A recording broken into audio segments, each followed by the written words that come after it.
Do you need equipment to do Pilates? The simple answer is no, but it's a little bit more complicated than that.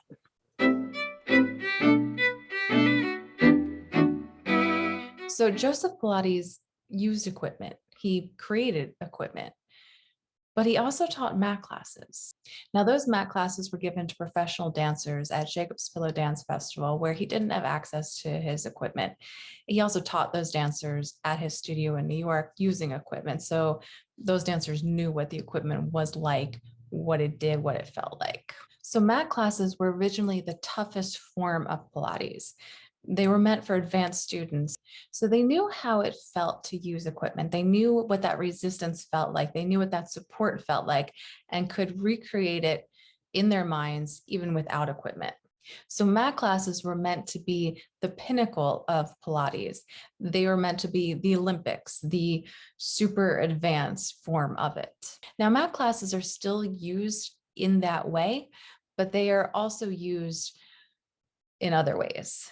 Adding mat classes has been an easy and cheaper way for gyms or fitness studios to add Pilates to their schedule without having to invest in equipment. But here's the thing. So mat classes were intended to be the toughest form of Pilates, but they're only tough if you do them correctly. And that's the trick. So in order for a mat class to be difficult, you have to do them as they were intended.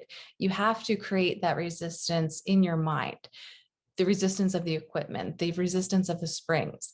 Create that in your own mind, in your own body, without having that tactile spring or piece of equipment to work with. That's not easy to do. So mat classes have developed a reputation for being easier, but they shouldn't be. They should feel more difficult. But the responsibility of creating that feeling of difficulty, that falls to the student and it falls to the teacher, because you don't have a piece of equipment to blame for a lack of resistance. So when doing a mat class, there's more responsibility for the teacher and for the student to create that level of resistance that a piece of equipment inherently does. Because you don't have a piece of equipment to do the work for you, in a mat class, you have twice as much work to do.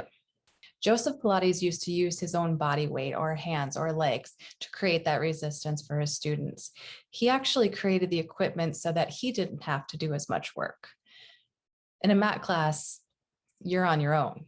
You have to create the resistance while doing the exercise. So do you need equipment to do a Pilates class? No, you don't. But if you don't have equipment, then you need to create the resistance for yourself. It's up to you to create that feeling of resistance, that feeling of support that equipment can give you. So are mat classes difficult? They can be as difficult or as easy as you make them.